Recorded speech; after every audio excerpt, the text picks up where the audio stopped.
Hey everybody, this is Tim Seebold coming to you live from the MOTO Marketing World Headquarters in St. Louis, Missouri. We want to talk to you for a minute about the second annual Springfield F1 Grand Prix held at the Clark County Fairgrounds on August 10th through 12th in 2018.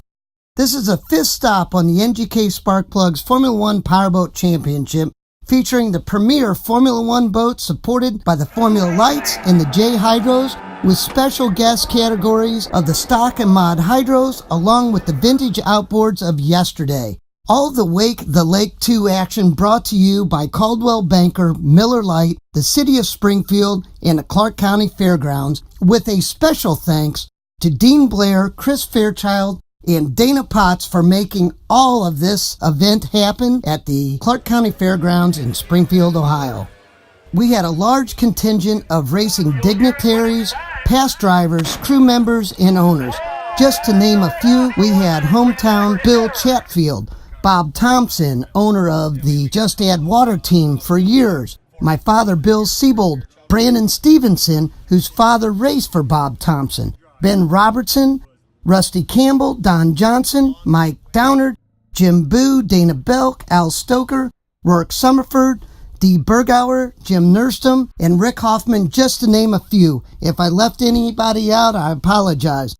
This year's event, we are greeted with the natural shoreline of the lake at Champions Park. Perfect racing conditions. With 22 Formula One entries comprised of veteran drivers mixing in 6 rookie drivers, our newest rookie, Austin Cheatham, in his very first F1 ride. Series points leader Ashton Rinker's number 20, fresh off its win in Pittsburgh, was on a roll, looking to be our first two-feature winner of the 2018 season. But not without challenges from a slew of competitors in a stacked field. Up to this point, we have had 4 different winners in 4 races this season. Tracy Hawkins taking it in Port Neches, Spencer Love winning the rough conditions in Gulfport, and Mark Proffitt winning the hometown race in Nashville, Tennessee. Friday's testing gave our drivers the first look at the only course we compete on with a right-hander, not to mention a 46-second long lap time. When Saturday's qualifying rolled around, it was Mark Proffitt's Bill Chatfield prepared Arcadian entry setting the pole, followed by Ashton Rinker, Chris Fairchild, Tracy Hawkins, Dustin Terry, and Rusty Wyatt. The heat race action was split into 2 categories, A and B, depending on where you qualified. In the A group, we saw Mark Proffitt take the first heat win, followed by Fairchild, Dustin Terry, Wesley Cheatham, and then Austin Cheatham getting into the top 5. Group A Heat 2 saw Mark Proffitt's Optimax come from the back of the field, followed by fast-starting Dustin Terry, Austin Cheatham making it up into 3rd place, followed by Chris Fairchild and Fred Durr rounding out the top 5. When we went to Heat 3 of Group A, fast-starting Dustin Terry got it done finally, followed by Mark Proffitt again getting his Optimax back up to the front, Wesley Cheatham, Chris Fairchild, and then Austin Cheatham. Group B Heat 1 saw our points leader, number 20, Ashton Rinker, followed by Rusty Wyatt, Spencer Love, Tracy Hawkins, and a struggling Greg Foster.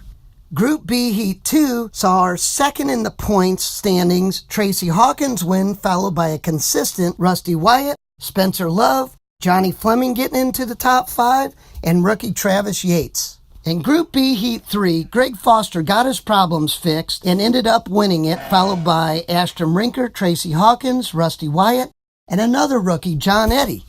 After 6 heat races, the final starting position is in place. Mark Proffitt on the pole, followed by Tracy Hawkins, Dustin Terry, Rusty Wyatt, Ashton Rinker, Chris Fairchild, Wesley Cheatham, Greg Foster in 8th, Austin Cheatham, and Johnny Fleming rounding out the top 10. In the final, we saw a fantastic race with racing all up and down the order, no matter if it was for 1st place, for 10th place, or for 18th place. We had battles all over the place. Great racing, put on a heck of a show for the fans, all the tailgaters, which are lined all up and down the shoreline of the Springfield event. Quick starter Dustin Terry jumped to the lead, followed by Mark Profit and Ashton Rinker making his way up to the top 3 from the 5th starting position. Mark Profit found his way around Dustin Terry, so did Ashton Rinker, and Greg Foster moving himself up into 3rd position after starting from the 8th spot. John Eddy's woes continued as his boat broke down going into turn number 2. That brought out the red flag and a restart. If you're Mark Profit and you've got the lead, you're crying when you go back to the beach because you don't know if that thing's going to come off the dock or not. Once again, it was quick starter Dustin Terry who jumped the field off the start, getting the smooth water, being able to go where he wants to go, pick his own lines, and it made a difference. He was out front with Ashton Rinker close on his hips, Greg Foster, Tracy Hawkins, and Rusty Wyatt all vying for position. Mark Profit got shuffled back and was fighting with Tracy Hawkins for a while and eventually had to pull off the course. We had great racing all the way down to the checkered flag. The top 3 boats of Dustin Terry, Ashton Rinker, and Greg Foster all within the same camera frame at the finish. Foster actually made a pass on Rinker going through the right-hander 2 laps before the end, got it sideways, Rinker gets back by. But when it was all said and done and the checkered flag flew, Dustin Terry got his first win of the season, followed by Ashton Rinker and Greg Foster rounding out the podium. But we had our 2nd overall in points, Tracy Hawkins coming in 4th, Canadian Rusty Wyatt getting a 5th place, and Wesley Cheatham rounding out the top 6.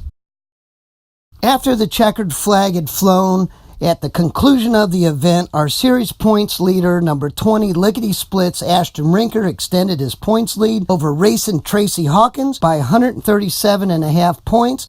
Greg Foster moved up to 3rd overall and is only 88 points behind Hawkins in 2nd place, with Wesley Cheatham in 4th, a mere 19 points behind Foster. This has been a fantastic season for the Formula One guys. We have had 5 different winners in 5 events. It just shows the parity that we've got going on and how good the racing is.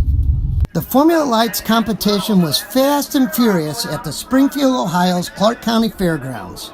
Our drivers got a taste of the right-hand corner on their course as well. Battling up and down the order all weekend long, our series points leader, number 8, Jeremiah Mayo, looked to increase his lead over last weekend's winner, Austin Cheatham, who is riding high after his maiden win. What about the battle between the rookie duo of Kelly Ireland and Grant Schubert, separated by a scant 14.5 points? Heat 1 saw Jeremiah Mayo edge out Steve Merleau and Austin Cheatham. Heat 2 saw Dan Trozen edge out Steve Merleau again and Jeremiah Mayo. In Heat 3, it was fast-starting Steve Merleau over Jeremiah Mayo and rookie Grant Schubert getting up there in 3rd. Setting us up for a showdown between the pole sitter, Steve Merleau, who had been consistent all weekend long, and Jeremiah Mayo's number 8. After a restart due to a loose buoy, quick starter Steve Merleau got the job done, holding off a hard-charging Jeremiah Mayo with Austin Cheatham rounding out the podium. And it was Grant Schubert, our top finishing rookie, in 4th place. The top 5 overall standings stayed the same except for Grant Schubert swapping positions with Kelly Ireland. So we've got Jeremiah Mayo leading the points, followed by Austin Cheatham, Grant Schubert, Kelly Ireland, and Steve Merleau making another big leap in the point standing to 5th place. The J Hydro kids got to mix it up on a fantastic course with new competition. The Northern region with their sprint boats versus the Southern region boys in the rough water setups. Series points leader Jack Schubert came into the weekend on a roll, winning the last 2 events, Port Neches and Nashville. Heat 1 winner Alden Merrill, followed by Jack Schubert and Colby Crook. Heat 2 saw Trenton Schlarb edge out Colby Crook and Alden Merrill. Heat 3, it was Alden Merrill winning again over Trenton Schlarb and Colby Crook. The final was a mirror image of the 3rd heat, with Alden Merrill getting the top spot on the podium, followed by Trenton Schlarb and Colby Crook rounding out the top 3. As we put a close to the Springfield event, we can't thank everybody enough for number 1 coming and supporting the NGK Sparkplugs F1 Powerboat Series. But this is a hot spot for racing. It is a perfect place to come and race. If you haven't been there, if you haven't seen it, go and watch it on our Facebook page, the live streaming, or you can catch it on CBS Sports Network or Motor Trends On Demand.